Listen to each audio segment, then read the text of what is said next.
देखिए यहाँ पर एक क्वेश्चन दिया गया है, एग्जाम्पल 6.9 एनसीईआरटी का है। A 3 metre long ladder weighing 20 kg leans, leans मैंने क्या होता है, सपोर्ट उसको मिल रहा है, on a frictionless wall, its feet rest on the floor 1 metre from the wall as shown in the figure. Find the reaction forces on the wall and the floor. ये आपका क्वेश्चन है, ठीक है ना। देखिए इसके लिए फिगर दिया गया है आपको, फिगर हम लोग जस्ट एक और फिगर आपको ले लें, क्योंकि देखिए यहाँ पर रिएक्शन फोर्स निकालना है, तो यहाँ ध्यान दीजिए F1 निकालना है आपको और फिर आपको F2 निकालना है, ये F2, तो ये दो चीज़ निकालना है। तो हम लोग जस्ट यहाँ पर एक काम कर सकते हैं कि अभी जस्ट हम लोग F ना लें, F का तो कोई अभी वर्क नहीं लेंगे हम लोग, है ना यहाँ पर ये। तो देखिए जब भी ऐसा क्वेश्चन आता है तो हम लोग को क्या करना चाहिए, तो हमारे पास एक ही बात होना चाहिए कि मैकेनिकल इक्विलिब्रियम करना होगा। मैकेनिकल इक्विलिब्रियम इसकी बात होती है, इक्विलिब्रियम यही हम लोग करते हैं। तो मैकेनिकल इक्विलिब्रियम कब होता है, जब फोर्स आपका टोटल 0 हो जाए एक्स और वाई डायरेक्शन में, और टॉ मोमेंट आपका 0 हो जाए।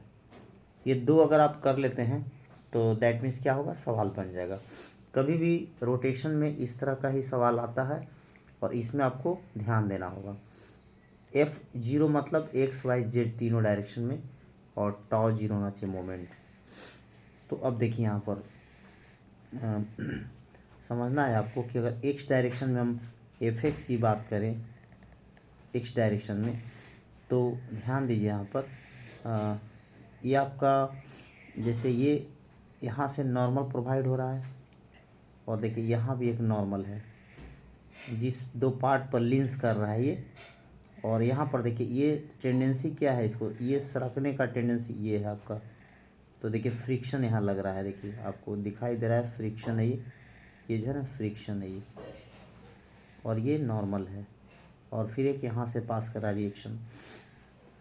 तो एक्स डायरेक्शन में आप ध्यान से देखिए यहाँ पर क्या लिखेंगे, यहाँ पर इस ये पॉजिटिव एक्स डायरेक्शन हो जाएगा, एफ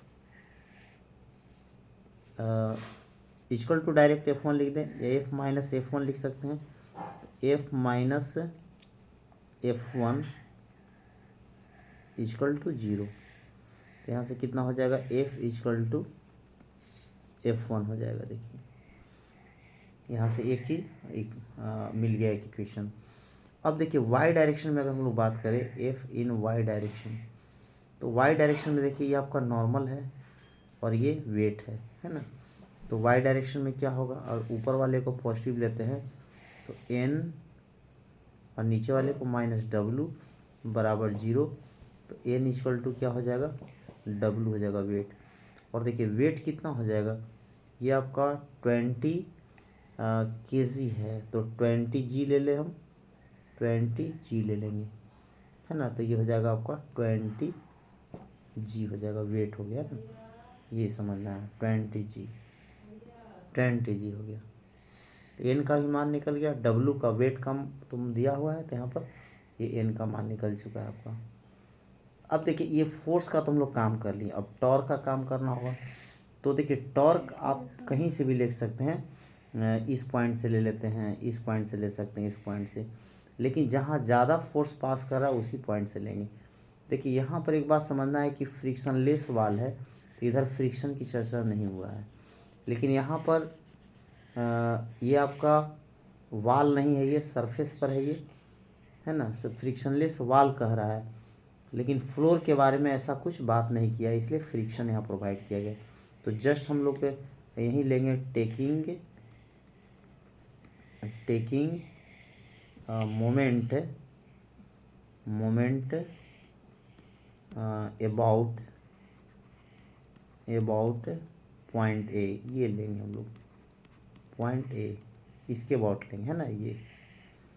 तो देखिए यहाँ से फ़ायदा क्या है आपको कि देखिए ये इसी से यहाँ पर फ्रिक्शन जा रहा है तो 0 हो जाएगा, और ये देखिए ये भी इसी से पास कर रहा है तो जीरो हो जाएगा, तो ये आपको बेनिफिट मिलेगा यहाँ पर। अब देखिए यहाँ पर ये समझिए बात को यहाँ पर कि ये आपका एंटी क्लॉकवाइज देखिए यहाँ पर अगर इफेक्ट करे या अगर नहीं पता चले तो ये देखिए दोनों एक दूसरे को बैलेंस कर देंगे, क्योंकि अगर इक्विलिब्रियम की बात करें, अगर नहीं तो फिर ये एंटी क्लॉकवाइज ये आपका प्लस हो जाएगा और ये आपका क्लॉकवाइज माइनस हो जाएगा, देखिए माइनस हो जाएगा। तो अब इसका कैसे निकालेंगे आप टॉर्क, तो देखिए यहाँ पर हो जाएगा आपका F1 और देखिए इस पॉइंट से ये जो लाइन ऑफ एक्शन है इसका परपेंडिकुलर डिस्टेंस कितना होगा, तो देखिए यहाँ पर पूरा 3 है और ये 1 है, तो 3√3 -1 तो √8 हो जाएगा, 2√2 हो जाएगा।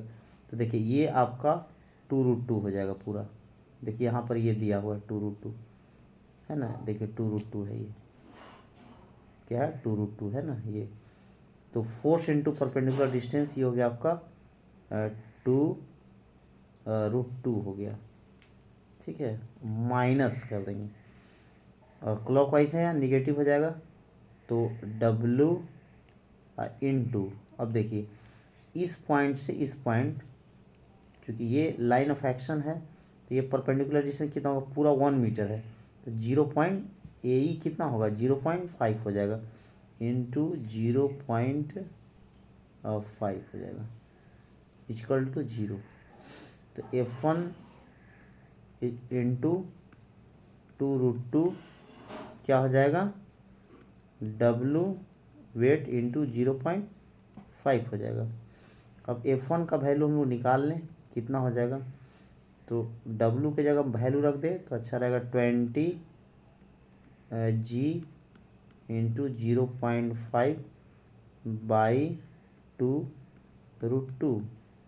देखिए यहाँ पर वैल्यू रखिए तो 2 से इसको हम लोग 10 कर दे, ये 2 से कट जाएगा यहाँ पर, हाँ 10 बार में है ना, इंटू 9.8 ले लें और 0.5 ले लें और बाई √2 1.414।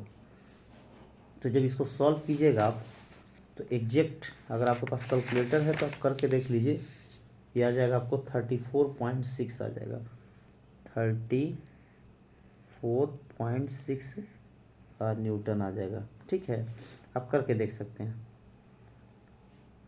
अब देखिए यहाँ तो F1 आ चुका है, अब अगर हम लोग F2 की बात करें तो यहाँ पर F2 कैसे निकलेगा, देखिए F2 कैसे निकलेगा, तो F2 के लिए आपको ध्यान देना होगा, F2 अगर निकालना चाहेंगे, देखिए यहाँ पर F2 निकालना है तो इसी का 2 कंपोनेंट है ये, है ना, क्योंकि इस लैडर का जो इस पार्ट है इससे ये यहाँ पर रिएक्शन है और ये दोनों ये कंपोनेंट है नॉर्मल और फ्रिक्शन, तो ये F2 इक्वल टू आप लिखेंगे, F2 इक्वल टू लिख देंगे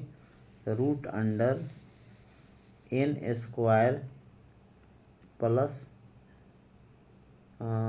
फ्रिक्शन का स्क्वायर, ये देखिए ध्यान से आप, ये हो जाएगा है ना। तो अब यहाँ पर वैल्यू पुट कीजिए, F2 नॉर्मल का कितना वैल्यू है, तो देखिए n इक्वल टू W है ना, तो n इक्वल टू W हो गया, तो यहाँ पर लिखिए 20 और इंटू 9.8 का होल स्क्वायर, ठीक है, और प्लस अब देखिए F इक्वल टू F1 है, अब F1 तो निकाल चुके हम लोग 34.6 का होल स्क्वायर, इसको भी आप कैलकुलेटर है तो कर लीजिए कितना हो जाएगा, F2 इक्वल टू हो जाएगा आपको 199 और न्यूटन आ जाएगा, ठीक है, ये चीज़ हो जाएगा।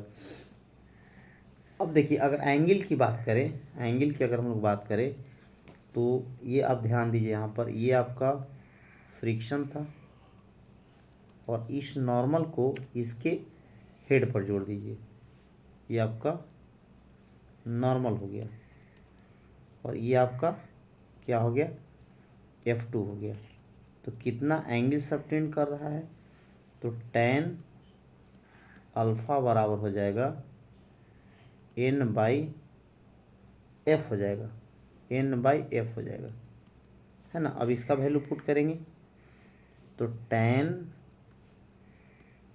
अल्फ़ा, n का वैल्यू कितना हो गया, n का वैल्यू हो जाएगा 20 इंटू 9.8 और f का वैल्यू कितना आया है 34.6 आ गया है। ठीक है, अब इसको अगर आप सॉल्व करेंगे तो ये एंगल वगैरह देखेंगे तो अप्रॉक्स जो है अल्फ़ा आपका आ जाता है 80 डिग्री के आसपास। इसको चार्ट से आपको देखना पड़ेगा, अगर और सॉल्व कीजिएगा तो कर लीजिए, पॉइंट से 0 कट जाएगा, 1 8 2 16 9 18 19 196 और 34.6 हो जाएगा। इसको डिवीजन करके और एंगल देख लीजिए तो आपको इससे मिल जाएगा। तो ये था क्वेश्चन, इस तरह इसको।